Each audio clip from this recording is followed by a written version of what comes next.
Good Hi. afternoon, everyone, and welcome to the Innovation Research and Innovation Days this afternoon.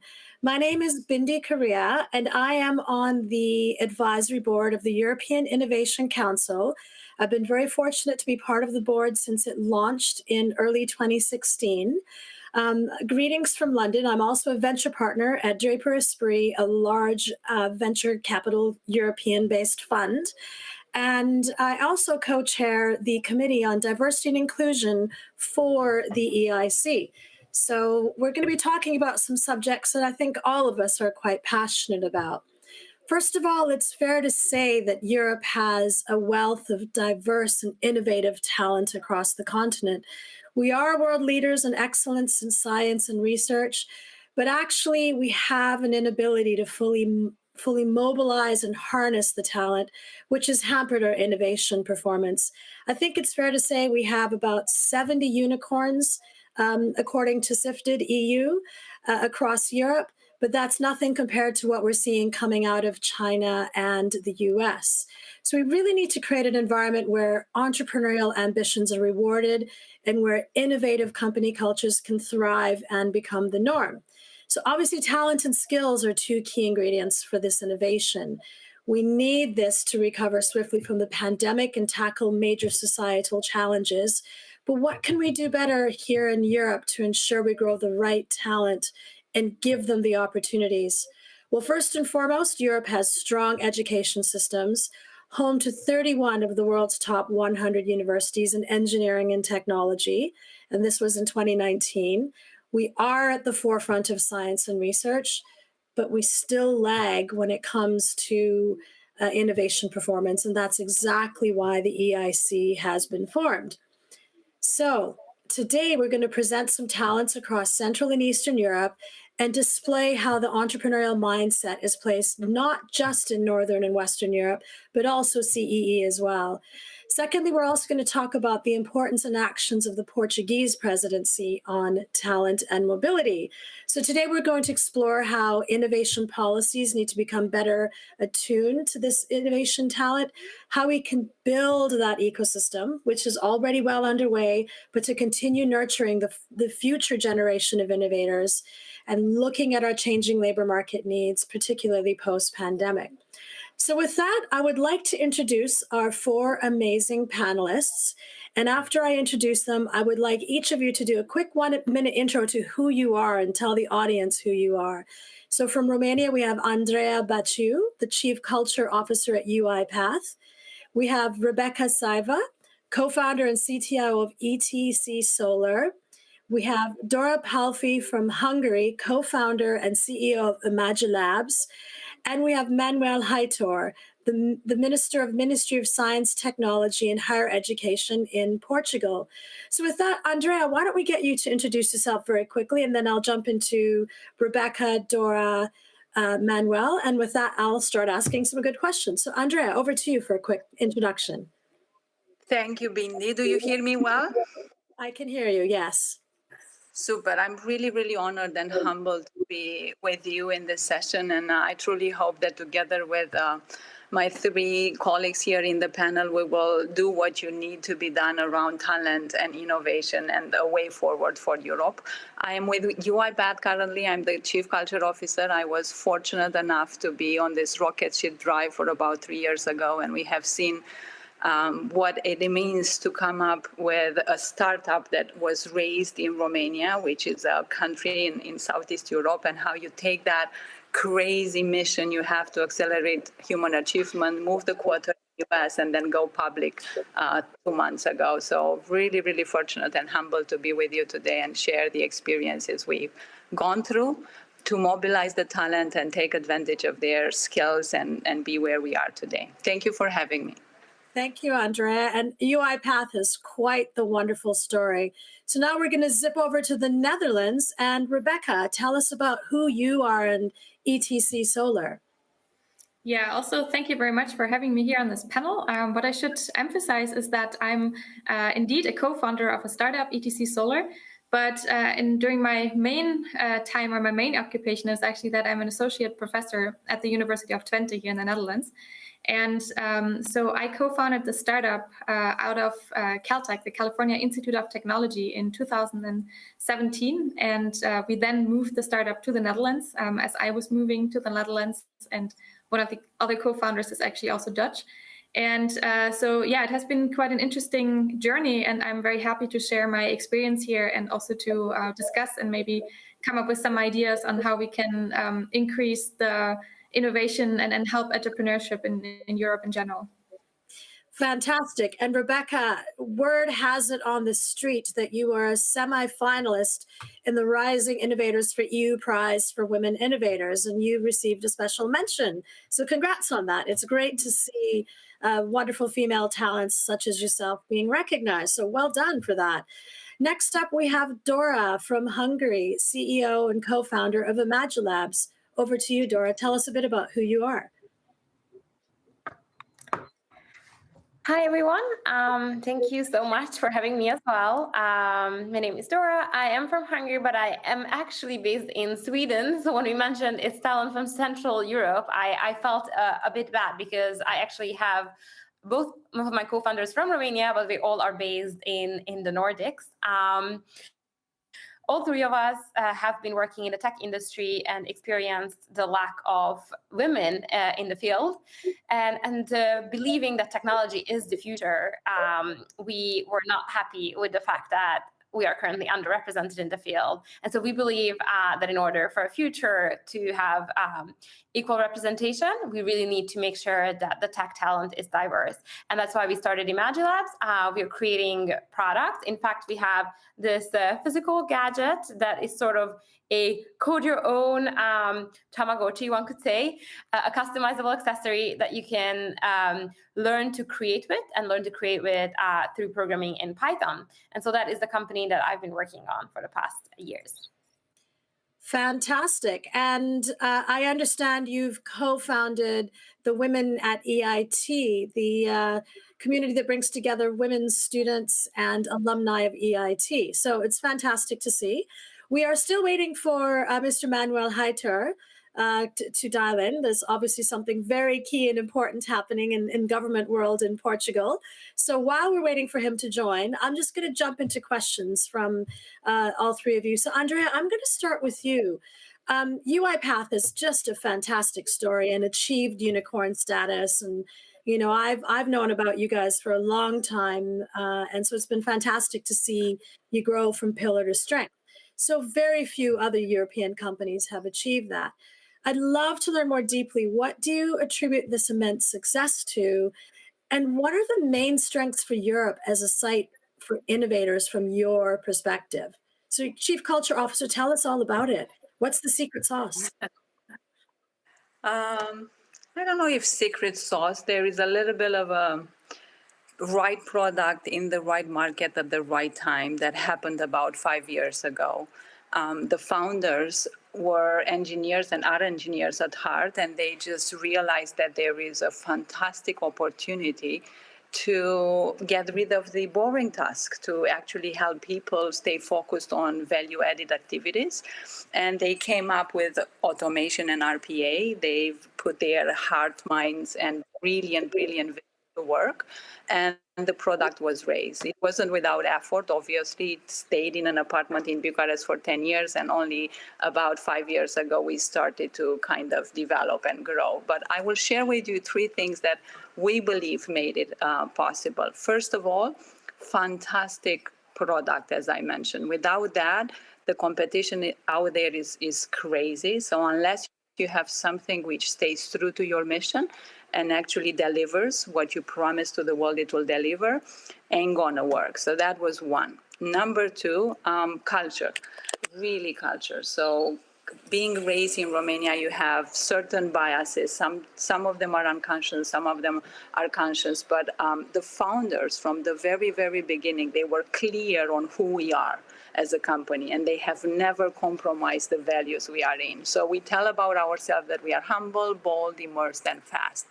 And for us, humble, for example, is about listening and being open to learn in everything that we do. And it's about understanding where we are good at, but also expecting that we will fail and learning from those practices and experiences, and very quickly come up with the right plan to overcome those challenges. Or being bold. Being bold for us, it means that we jump right in, we take smart risks, and we are really making an impact on the world through the technology we put out there.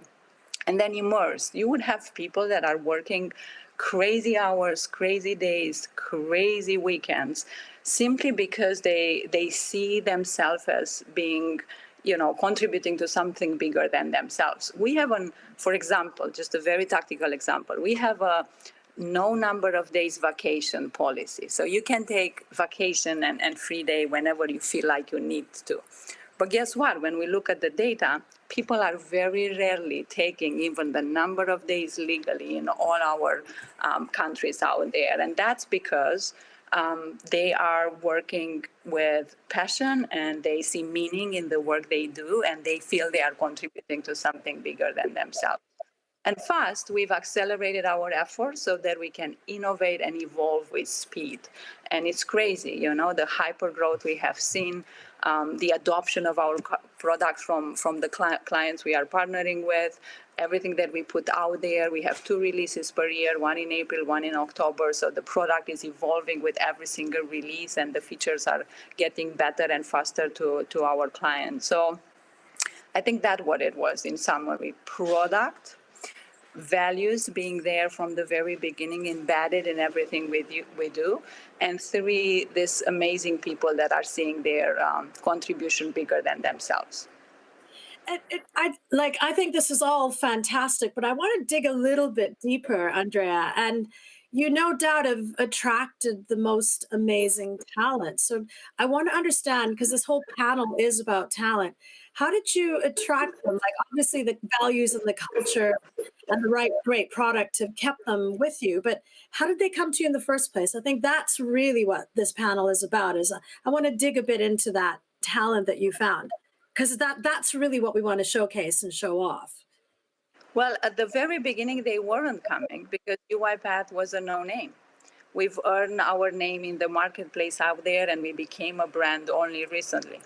Like, our global footprint of employees globally are 1/4 in Romania, where the company was founded. This is about 800 people. Another 1/4 in US, about 850 people that we have there. Another 1/4 is equally split between India and Japan. And then another 1/4 of our people is in any country on the world, 40 of them, I believe, where we have expanded our sales teams. So when you think about this in terms of such a global footprint, the way of attracting talent has changed over the past 3 years. 3 years ago, nobody knew us. So it was a lot of word of mouth. It was a lot of showing the challenge of technology that we go after, and attracted people that were passionate about the challenge, not the employer brand, because they wanted to be, surrounded with smart people like them, learn from one another, and build something better for the world. And then about 2 years ago, when we moved our headquarters from Romania to US, this is when we kind of understood that we have to place a role in educating the people out there to attract them better. So we started to do external hackathons and webinars, and we've used social media a lot in terms of publishing our use cases, what we are doing with the clients, for them to see the work and be attracted by the work itself. And then only at the beginning of this year, when we knew we are going to be public, we started to be more sophisticated and using different digital tools, leveraging projects on LinkedIn and putting our name out there. So attraction is part, but I think as soon as you get that person being interested in you, the experience, the recruitment process, that is where I believe we are good, because we have a blend of attracting people similar like us, from the perspective of being challenged by the work, wanting to do cool things, wanting to work with a good technology. But then as part of the hiring process, we have at least one person in the recruitment panel that is looking for culture, to make sure that we are recruiting people that would add on our culture and be a good fit for us. Yeah, that's fantastic. So I want to, and that's very good because again, I heard first about UiPath when Seed Camp invested in you. So a few years ago, and then obviously the venture funds as they invested in you in earlier stage. So with that, I'd like to very quickly welcome Manuel Heiter, the Ministry of Science, Technology, and Higher Education in Portugal. Manuel, would you do a quick 1-minute introduction to yourself, and then I'll jump back into the questions for the panel. So over to you, Manuel. Welcome. Thank you very much. And first of all, thank you for inviting me to participate in this workshop. Actually, early in the morning, I was with Commissioner Maria Gabriel in the opening of Research and Innovation Days, and I emphasized very much the key role of research careers and skilled human resources for the future of Europe. And this is timely because we are discussing throughout Europe the future of Europe, and certainly this will be ultimately the most important question: how to attract and retain talent, particularly in times of recovery, because this will only be a skilled recovery. My role, I'm in charge of the Ministry of Science, Technology and Higher Education in Portugal, and during this semester I'm chairing the Competitiveness Council of the European Union in the research area within the Portuguese presidency of the European Union. Great. Thank you, Manuel, and welcome very much to the discussion. Rebecca, so I've got a few questions to ask you. So the first one is, what prompted you to make the jump from being a scientist to becoming an entrepreneur? And what advice would you give to girls and women in science who want to make this jump? Because it is very, very different. Great skill sets, but it's very, very different. And I know from my time on EIC, we have on the board, we have academics and we have those of us that are commercial and investors or part of the ecosystem. And we think differently and we come at the problem differently. So I'd love to understand how you made that jump and what's the advice you can give to girls and women in the audience about how to make that leap. Yeah, so first of all, of course, great question. And first of all, I would like to emphasize that I'm still a scientist. So I'm still an associate professor also at the university. And so I would say it was a jump, but it was a jump into a side project for me. So I'm not completely converted yet into, or I shouldn't say yet, I'm not completely on one side, but I'm in between these two worlds. So on one hand, I'm still a scientist and we're also doing some fundamental research projects in my research group. But then on the other hand, the reason why I now also got involved in this entrepreneurial aspect of technology is because I think in order to make an impact and in order to really get whatever you invent out into the world, that's very often a logical step to do.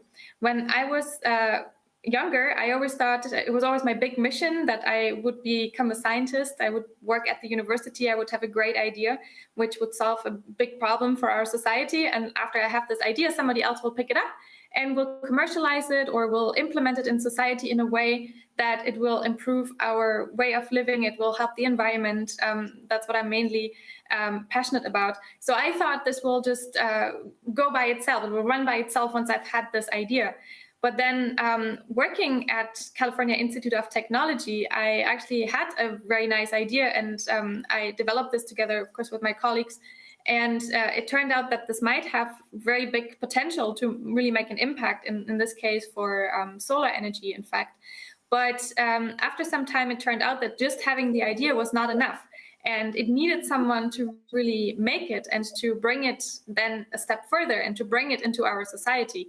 And at that point in time, I had no idea that it would be possible for me to start a startup. And in fact, it was my former master's student, Thomas Russell, who's also now a co-founder of the startup. And actually, he is the CEO and leading the startup now. It was his idea to start a startup. He had this idea already before. It's quite funny, of course. He is the man thinking of it, having actually a startup, bringing a technology to market, and I was the person having the technology, and he was so excited about the technology that we teamed up. And then the three of us, he and our former advisor, Harry Atwater, decided, okay, let's start a startup and let's try to bring it out ourselves. And so the advice that I would give women in like how to do this or why to do this is really to think, to be open about these ideas. That you start a startup does not necessarily mean that you have to, for example, in my situation, I have the very nice situation that I still also have a full-time job next to it. That on one hand, that means that I have an incredible workload because I'm balancing two different big projects.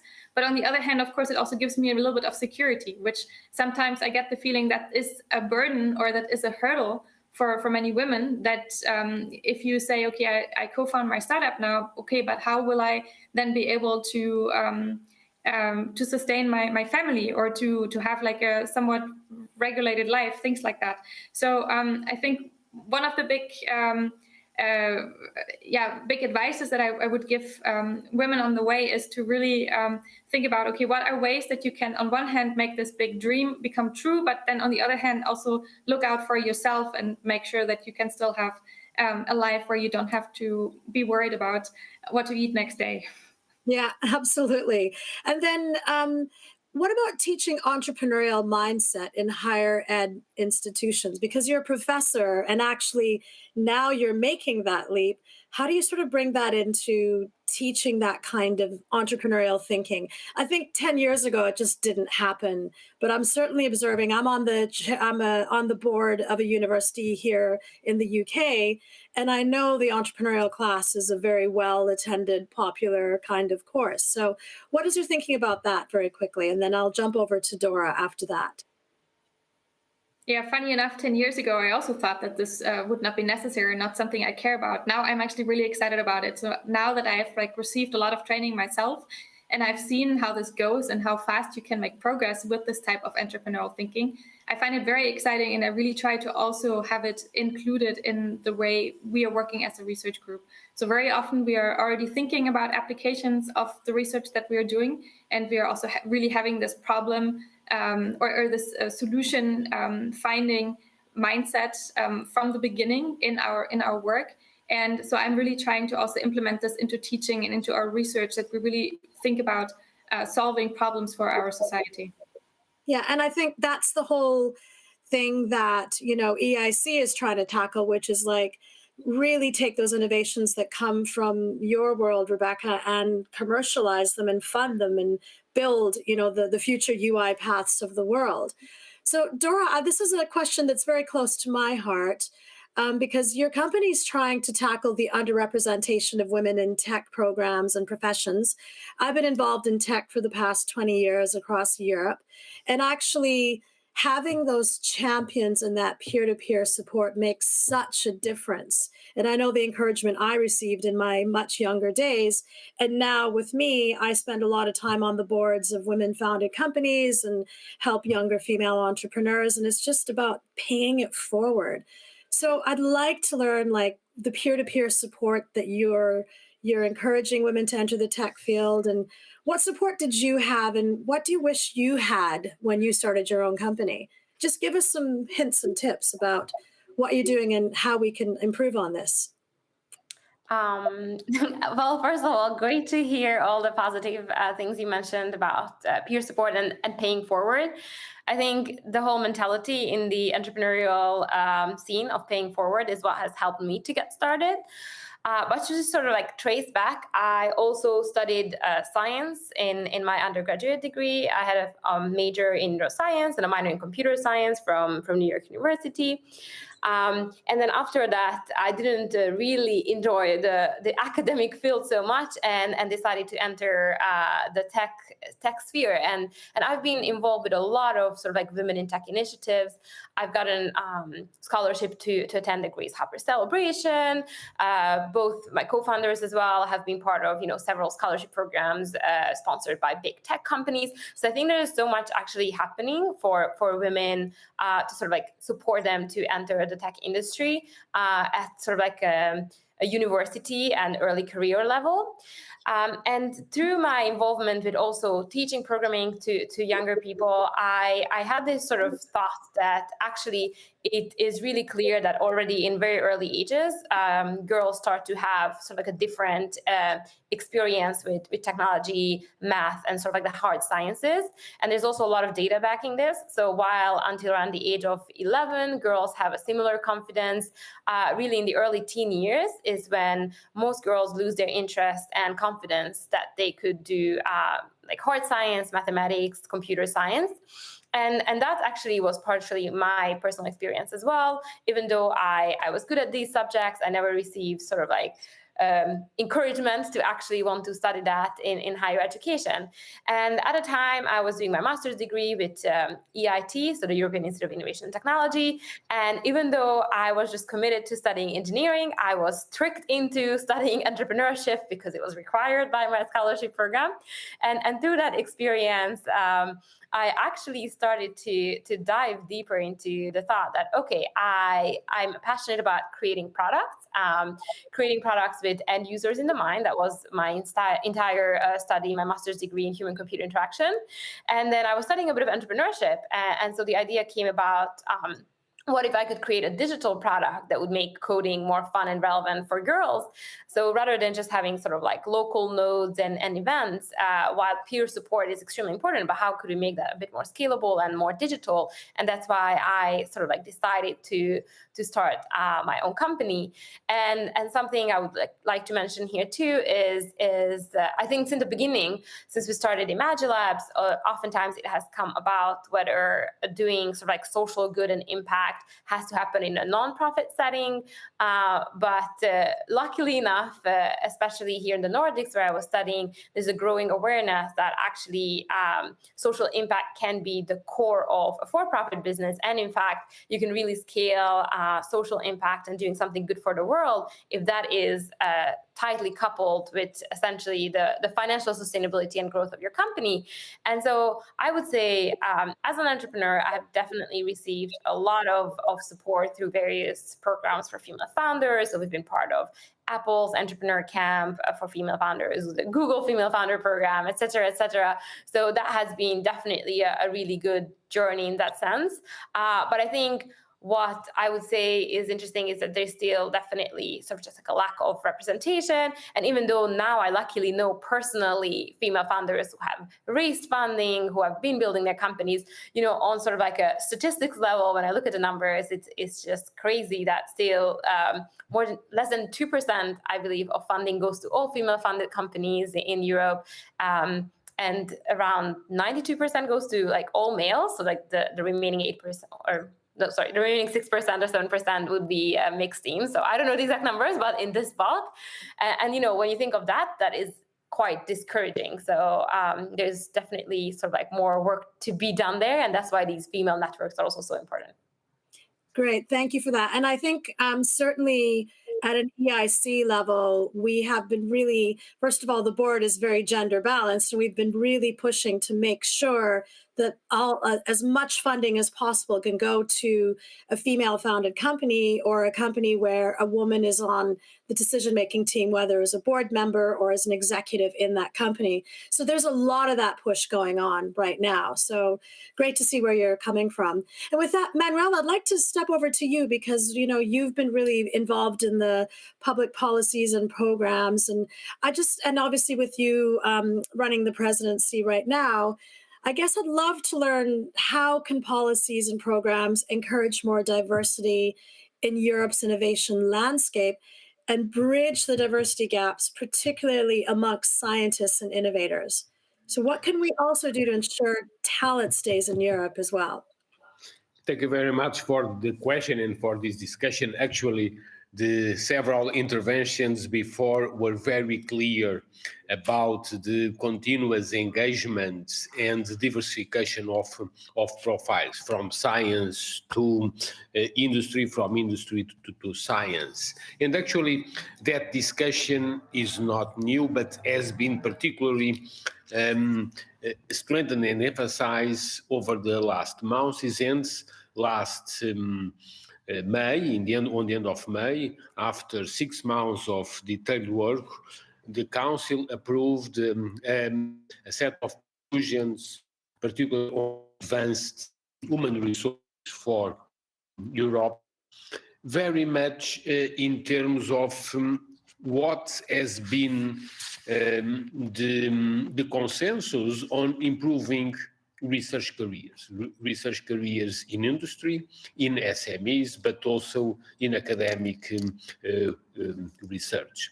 Actually, it is clear that Europe at large needs more scientists, and when I mean scientists also, we also refer to research people, either in industry or in academia, and we know that the best way to improve and to increase the number of researchers throughout Europe and essentially those associated with innovation is to improve research careers.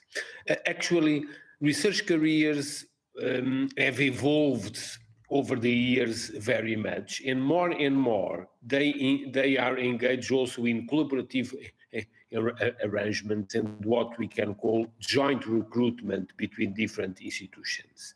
Certainly, when we start addressing labor issues, these are national competencies, but the conclusions approved by the Council are clear in terms of guiding the European Commission first in monitor. More and more we need to have precise data on careers in research and innovation, and it will be critical, particularly in terms of the mobility of researchers and innovators throughout Europe and overall mobility between Europe and other zones of the world, particularly the United States. So the detailed monitoring of mobility of talent people will become, particularly in years to come, a critical process because we are entering, hopefully, in a recovery phase, which will be particularly a period of increased competition for skilled human resources. So the very important recommendation of the Council was monitor and provide data so that local, regional and national stakeholders have more data about the talents in Europe. But apart from that, we still live in times where we need to look at demographics. And demographics in Europe, particularly compared worldwide, show a clear trend of aging, not only in Southern European regions, but everywhere. And this is construct, for instance, with the demographics in Africa.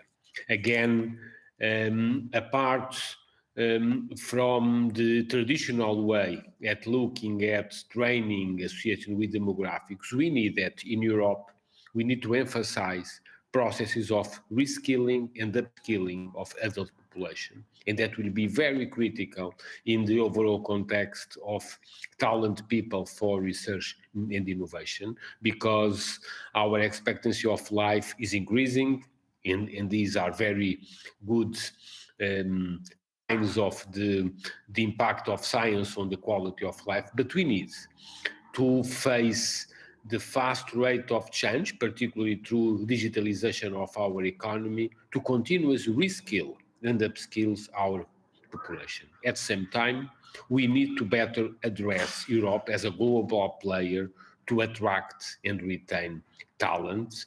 And certainly many other zones of the world have not the capacity to provide good education to everyone. And therefore, this is also a time for opening up our education institutions and attract citizens worldwide to come to Europe, particularly for training and for innovation.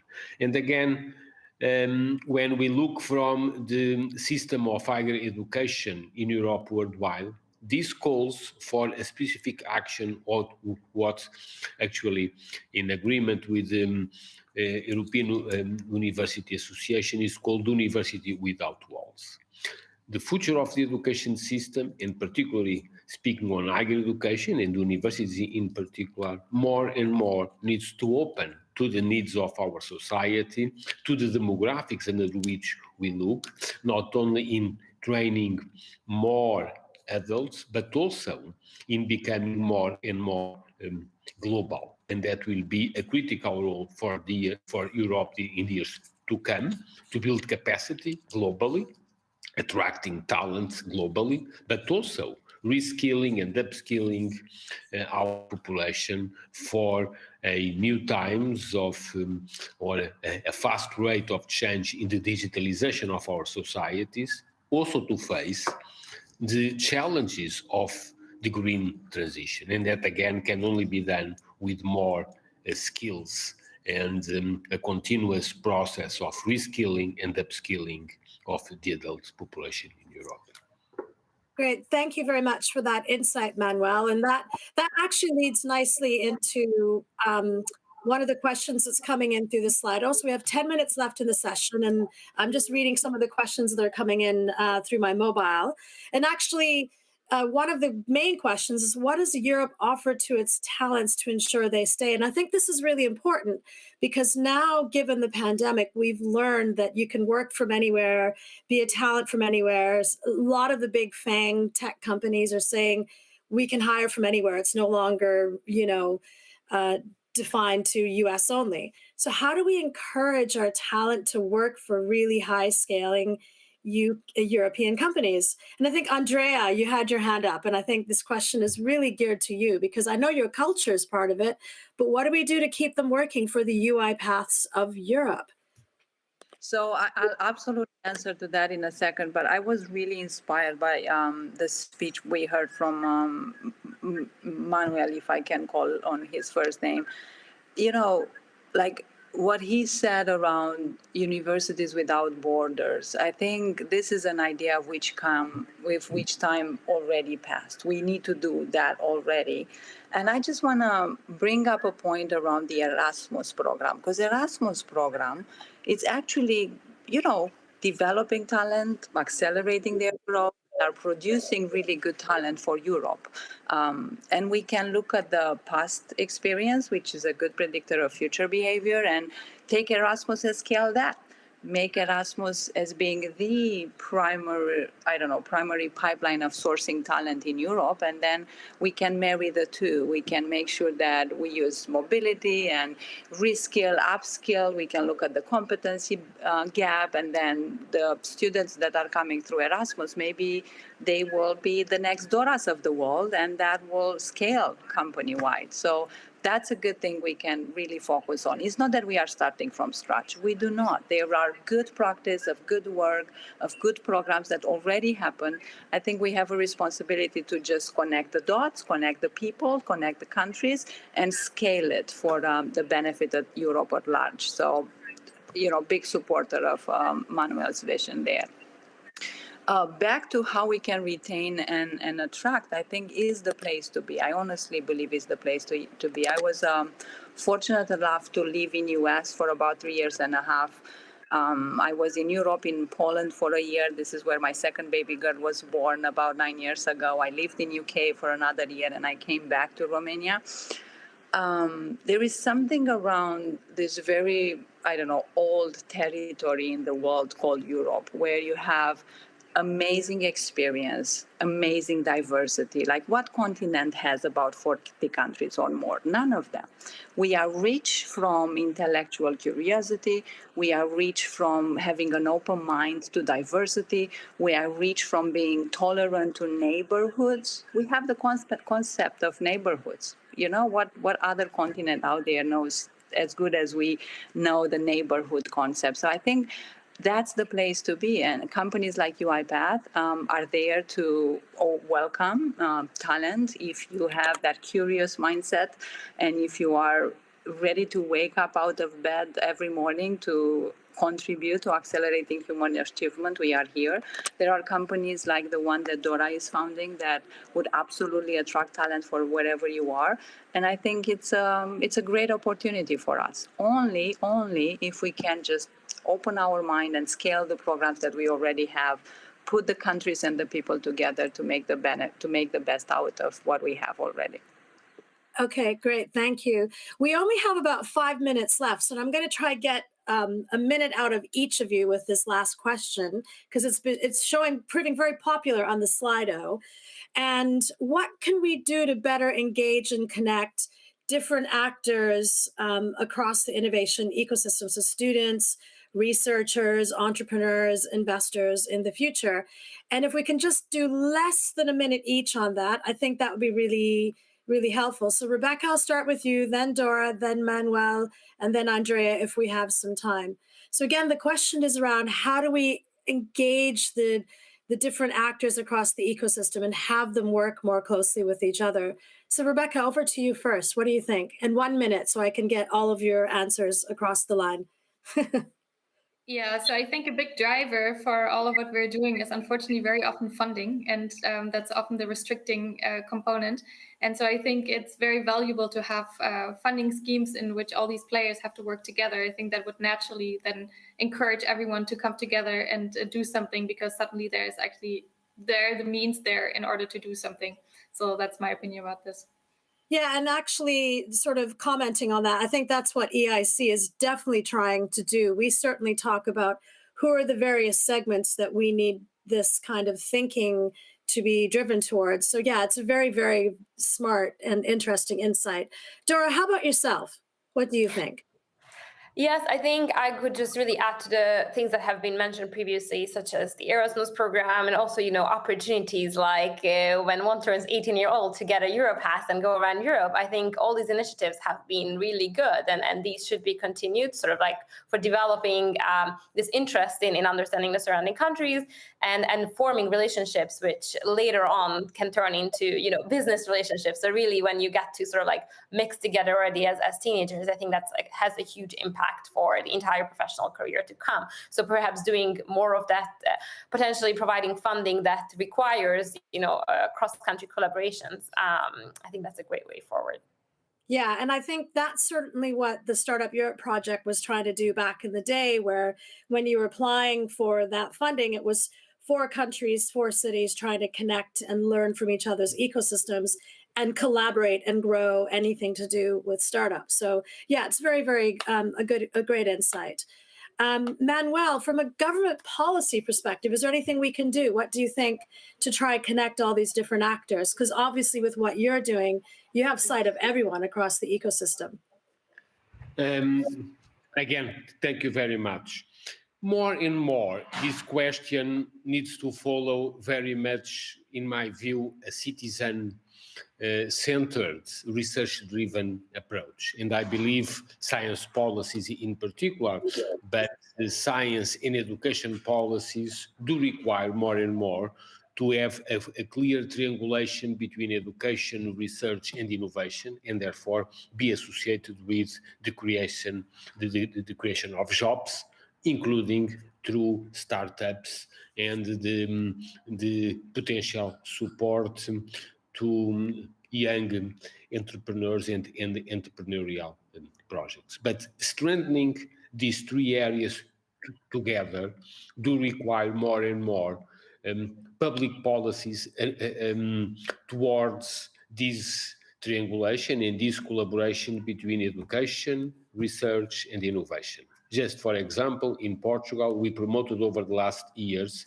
a clear public support to what we call collaborative labs, which are labs engaging public research institutions, firms, particularly SMEs and entrepreneurial projects, particularly oriented to job creation, to the incubation of new projects, but also to the economic valorization of knowledge. And again, we certainly should also take into consideration what we learn out of the pandemic. And essentially, if we have today a vaccine, is because we have been able tools and to foster fundamental knowledge in articulation with breakthroughs in the innovation, particularly through startups. So more and more the coupling of fundamental research with innovative breakthroughs and innovative startups is becoming critical in all areas, not only for vaccines, but if we want to have batteries for electric cars, we need more knowledge and we need innovative breakthroughs in the marketplace. Thank you very much, Manuel, because unfortunately I'm so sorry to interrupt, but we have run out of time. But basically, it is phenomenal what you've had to say about really bringing that all together from a policy perspective. And it's been fantastic to hear from, three sort of scale up, startup, and community builder as well on this panel. So with that, thank you everyone so much for your wonderful insights. And I am very happy to meet you. Take care, everyone, and enjoy the rest of the sessions today.